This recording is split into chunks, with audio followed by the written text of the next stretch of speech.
각입니다. 때문에 시작하도록 하겠습니다. 저는 오늘 호스피스 완화 의료 및 말기 암 증상 교육 같은 가정의학과 황희진입니다. 호스피스 완화 의료라는 말이 익숙하지 않으신 분들이 많으실 겁니다. 여지껏 접하셨던 거는 치료의학이 되는 거고요. 지금부터는 이제 호스피스 완화 의료라는 개념으로 넘어가는 단계라고 보시면 될 텐데요. 여기 오시는 분들이 이제 많은 증상이 이제 아파서 오시죠. 안 아픈데 오시는 분 별로 없으시고, 이제 피로감 느끼신 분들도 있고, 변비, 호흡곤란, 구역질, 구토, 또 선망이라고 해서 뒤에서 조금 더 자세히 설명드리도록 하겠습니다. 오늘 아셔야 될 단어가 딱 두 가지인데, 첫 번째가 이 선망이 되겠습니다. 다른 것들은 다 들어보셨는데 선망이라는 말이 들어본 적 있지만 잘 모르시는 분들도 있고, 처음 들어보시는 분들도 있고, 저도 의과대학 들어오기 전에 들어본 적도 없는 단어. 그 다음에 불안과 우울도 많이들 호소들 하십니다. 통증은 암 환자가 경험하는 가장 흔한 임상 증상이라고 되어 있는데, 여기서는 뭐 78% 내지 80%라고 그러지만 여기 입원하시는 분들은 거의 100%라고 보시는 게 맞을 것 같고요. 이런 암성 통증의 90% 이상은 조절 가능한 통증이기 때문에 적극적으로 관리하는 것이 필요하다. 이거 뭐 안 아프게 하려고 약 들어가면 뭐가 나쁘다 얘기하는 사람들 유튜브에도 너무너무 많고 인터넷에도 너무너무 많은데 다 그 사람들 다 거짓말쟁이입니다. 그렇게 나쁠 것 같으면 식약처에서 이런 진통제를 허가를 해줄 이유가 없습니다. 다 허가 취소가 되죠. 그래서 그 대부분은 약으로 조절이 잘 되는데 잘 안 되는 분들이 가끔 있을 수 있고요. 그 다음에 여기도 나왔지만 진통제로 인한 중독은 거의 일어나지 않는다. 오랫동안 많이 쓰면 생길 수도 있겠지만 지금 그런 거를 걱정하실 상황이 아니라, 환자는 수단과 방법을 가리지 않고 어떻게든 안 아파야 된다. 그거보다 더 소중한 거 있으면 얘기해 주세요. 없죠.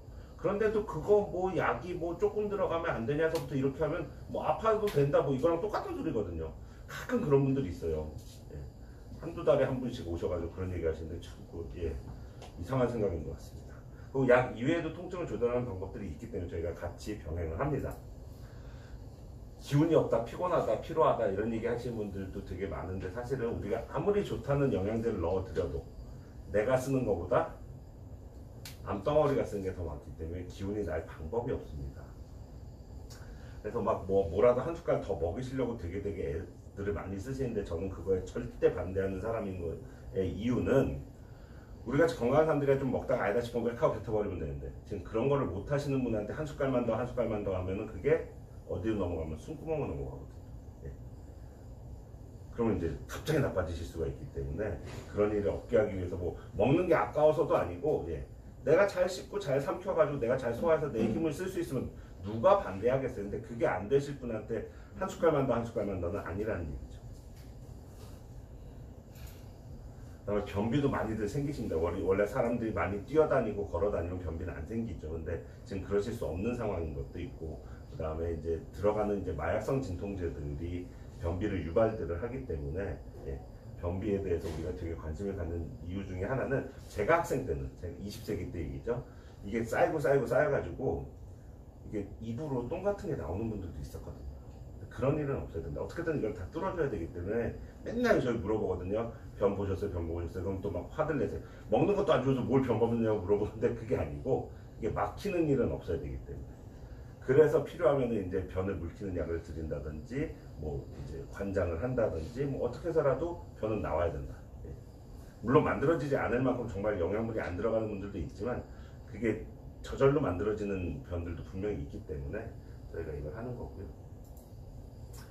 호흡곤란도 많이들 호소하십니다. 나 숨 답답하다, 이러다가 숨 못 쉬는 거 아니냐 걱정들 많이 하시는데, 실제 우리 몸에 산소가 모질란지를 보려면 손가락 끝에다가 이렇게 기계를 대가지고 거기서 나오는 숫자를 보면 되죠. 사실 그게 90이 넘으면은 의학적으로는 숨이 찰 이유가 없는데도 숨이 차거든요. 그거를 우리가 이제 남들한테 겉으로 드러내지 않고 혼자 꼭꼭 참고 있는 불안, 우울, 짜증, 긴장, 스트레스죠. 그런 것들이 이런 거를 유발을 합니다. 잠깐 기침을 하거나 잠깐 숨이 찰 수 있는데, 그때 갑자기 드는 여러 가지 생각들이 숨창을 더 심하게 하기 때문에, 그런 분들한테는 항불안제가 도움이 된다. 항불안제를 드셔야겠습니다. 이러면 또 막 방방 뛰는 분들도 계시거든요. 우리 엄마 또 뭐 우리 아빠가 무슨 정신병자냐. 정신병자라서 하는 게 아니고 호흡곤란의 개선에 큰 도움을 준다라고 나와 있기 때문에. 물론 그게 책에 보면 첫 번째 줄에는 없죠. 세 번째, 네 번째 줄에 있죠. 똑같아요. 애국가 1절만 알고서 다 안다고 얘기하는 사람들이 꼭 있거든요. 예. 이 약은 뭐에 쓰는 약인데 왜 나한테 주냐. 그게 아니고 3절, 4절까지 잘 읽어보면 다 나와 있는 것들이에요. 울렁거리고 토하는 분들도 많은데 이게 생으로 굶어도 하루에 2리터씩 액이 나옵니다. 걔들이 밑으로 잘 내려가면 좋은데 예. 그거를 방해하는 나쁜 놈들이 몸에 있는 거죠. 사실 이 시점에서 뭐 이것저것 미워하실 수도 있지만 제일 미워해야 되는 거는 현대의학의 모든 공격에도 살아남은 그놈의 암덩어리, 걔를 제일 미워해야 되는 거죠. 딴 거 미워해봐야 소용없고 걔를 미워해야 되는데 얘들이 길을 계속 방해하기 때문에 쭉쭉쭉 잘 내려가면 좋은데 그러지 못한 채로 얹혀 있다가 어느 순간 울컥하고 나오는 거죠.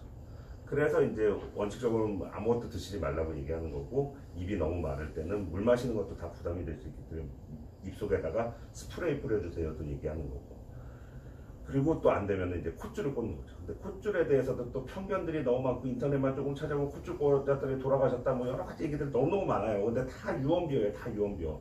콧줄 만져보시면 알겠지만 그걸로 사람을 다치게 할 방법이 없어요. 아무리 잘못 꽂으려고 애를 써도 이걸로 어떻게 사람을 다치게 할 방법이 없다니까요. 근데도 그거 끼면 뭐 어디가 나쁘다 어디가 나쁘다.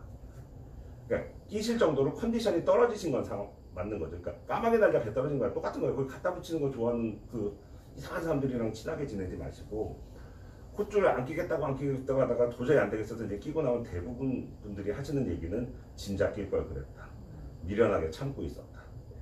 왜냐면 속이 편하니까. 빠져나오게 해주니까. 예. 저절로 잘 빠져나오면 좋은데 잘 안 빠져나오는 분들은 이렇게 진공청소기 같은 기계가 옆에서 윙 하면서 이렇게 빨아내 주기도 하고요. 어떻게든 속은 편안해야 되니까. 그게 핵심이 되겠습니다. 그 다음에 이제 오늘 꼭 아셔야 될 단어, 선망. 선망이라는 한자를 쓰실 수 있는 분은 아마 없을 거예요. 되게 어려운 한자고, 예. 저도 뭐 따라서 써보려고 했었는데 안 써지는 되게 복잡한 한자인데, 섬이 뭐냐면 헛소리 섬입니다. 헛소리 섬이라는 한자가 있답니다. 그 다음에 망은 이제 쓰실 수 있는 분들도 있을 텐데, 이제 노망 났다 할 때, 망령 들었다 할 때 쓰는 그 망. 예. 그래서 선망이라는 증상이 안 생기면 참 좋은데 이 말기암에서는 참 피해가기 어려운 증상이다. 이거 이제 여기 있는 분들 뭐 플라타 막 이런 분들도 있고, 납치당했다는 분들도 있고, 그래서 112에 전화하는 분들도 있고, 뭐 이런 거 링겔 같은 거 꽂혀 있는 거 다 뽑기도 하고, 콧줄 다 뽑기도 하고, 갑자기 옷을 다 벗는 분들도 있고, 침대 밖으로 계속 나가려고 하는 분들도 있고, 그러다가 이제 다치시면 문제거든요. 꽈당하는 경우들이 생기기 때문에 그걸 안 하게 하려고 우리가 이제 선망을 어떻게든 조절하려고 애를 쓰는데, 주로 밤에 생기는 일이죠. 주로 밤에 생기는 일이고, 그때 이제 어떻게 해봐야 잘 안 되거든요. 그래서 그때 이제 보호자가 꼭 계셔야 됩니다. 왜냐하면 평소에 알던 목소리, 평소에 알던 얼굴인 사람이 괜찮아 여기 병원이라고 얘기를 해줘야지, 남 모르는 사람들이 와서 병원이니까 괜찮아요 얘기 아무리 해봐야 이분들은 지금 그걸로 안정되는 상태가 아니라는 거죠. 그래서 보호자가 상조해야 된다고 이럴 때는 말씀을 저희가 드리는 거고, 온갖 것 다 해보는데 제일 좋은 방법은 낮잠을 못 자게 하는 게 제일 좋습니다. 낮잠을 안 자야 밤잠을 조금이라도 더 주무시고 이런 증상이 덜 생깁니다. 낮에 뭐 영상 통화가 됐던 뭐 노래가 됐던 어떻게 해서라도 낮에 어떻게든 활동을 좀 해야 이런 일이 좀 덜 생기는 게 있고, 이것도 조절하는 약물들이 다 있습니다. 야금야금 따라가면서 조절하면 한 2박 3일 지나면 대부분 다 조절이 잘 되는데, 그래도 안 되는 분들이 있어서 그분들 어떻게 하는지는 뒤에서 말씀드릴게요. 그 다음에 불안과 우울도 너무너무 많이들 느끼십니다. 사실 이 상황에서 뭐 신나 죽겠어 이런 사람 아무도 없는 거고, 다들 불안과 우울이 있는데 그걸 가족들한테 또 들키지 않으려고 되게 참는 분들이 되게 많거든요.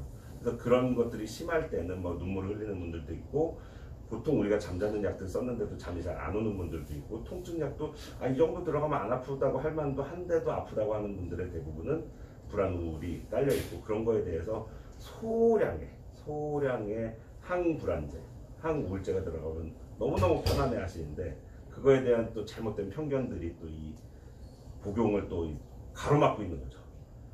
그런 잘못된 편견은 다 박살내야 됩니다. 저희가 1차적으로 치료도 해보고 잘 안 될 때는 이제 정신건강의학과랑 해서 협진을 해서라도 또 다른 방법을 찾아서라도 어떻게든 불안과 우울은 최소화로 줄여드려야 된다. 사실 이 병의 전체적인 코스를 봤을 때 그 처음에 암 진단 받으면 하늘이 무너질 것 같지만 무너지지 않거든요. 그런 대로 지내셨죠. 그러다가 꽝 한번 놀라셨죠. 또 그런 대로 지내시다가 옛날로 돌아가지 않고 그냥 떨어진 상태로 그런 대로 지내서 꽝 한번 놀라시고 여기 오실 때까지 대부분 대여섯 번 정도 되게 놀라실 텐데 문제는 앞으로 대여섯 번 더 놀라신다는 게 문제인 거고 예, 그게 기간이 짧다는 게 사실 이 기간에 있는 모든 사람들이 이제 힘든 거죠. 근데 또 어찌 보면은 뭐 어르신들 갑자기 폐렴으로 막 뭐 일주일 만에 돌아가셨다 이런 분들도 계시잖아요. 이게 이제 요런 코스를 받는 병이고 지금 우리가 겪고 있는 말기암은 요런 코스를 겪는 병인데 시간의 확보가 된다는 게 유일한 장점입니다. 예. 어떻게 삶을 좀 정리할 거, 뭐 어디 땅 사놨는데 나만 사놨는데 이제 알려줘야 될 거 이런 것들이 있는 분들이 있거든요. 그런 것들을 정리하고 뭐 가족 간의 갈등들도 정리하는 집들도 있고 예, 그런 거를 정리할 수 있다는 어느 시간이 확보됐다는 거. 예. 그게 유일한 장점인 것 같아요. 예. 그것도 잘 활용하시면 덕분에 뭐 좋았다 뭐 이런 얘기 하는 분들도 있기 때문에 그런 것들도 잘 준비하시면 좋을 것 같고요. 이게 이제 오늘 아셔야 될 두 번째. 예. 첫 번째가 뭐라 그랬죠 제가? 네, 선망. 요거 그 다음에 두 번째가 완화적 진정이라는 건데 저희가 이제 뭐 통증이라든지 뭐 여러 가지 증상들 선망까지 포함해서 지금 말씀드렸던 거 조절해 보려고 이런 약 저런 약 써가지고 어떻게든 다 해놓는단 말이에요. 근데 안 되는 분들이 꼭 있습니다. 안 되는 분들한테 어떻게 할 거냐? 진정요법을 하는 거죠. 수면도 아니고 마취도 아니고 그 중간쯤 되는 상태로 하면은 한결 편하시죠. 덜 괴로우시고. 네. 그렇게 하는 건데 이것도 또 나쁘게 얘기해서 인터넷에 쓰는 애들은 지들 의사 간호사 지들 편하려고 잠만 재운다. 예. 잠자는 건 아니거든요. 진정만 해놓는 거거든요. 예. 그 상태를 해놓는 건데 이걸로 하시면 일단은 뭐 계속 앓는 소리 내시고 이런 거 자체가 좀 줄어들기 때문에 옆에서 덜 괴로우시죠. 환자 괴로운 것도 있지만 옆에서 보는 분들도 막 계속 하루 종일 우시고 이런데 그게 지금 운다고 해서 이 상황이 바뀔 건 없기 때문에 그런 걸 좀 덜하게 해드린다는 장점이 있고 환자분이 덜 힘들게 안 아픈 게 제일 중요하고요. 덜 괴로운 게 그 다음 중요한 건데 덜 괴롭게 해드리는데 큰 도움을 주기 때문에 저희 마음대로 하진 않고요. 이때 되면 이제 완화적 진정 시행하겠습니다라고 설명드리고 하는데 우리는 맨날 하는 말이니까 완화적 진정 할게요 이러는데 전혀 못 알아들으시거든요. 그렇기 때문에 오늘 이렇게 설명하는 거고 그런 얘기 안 들으시면 제일 좋은데 들으시게 되면 아 그때 설명했던 그거로구나. 이제 좀 편안하게 지내게 해드려야겠구나. 그렇게 생각하시면 좋을 것 같습니다. 그 두 가지 오늘 핵심적으로 알려드리려고 교육을 하는 거고요. 제가 준비한 강의 여기까지고 경청해 주셔서 감사합니다.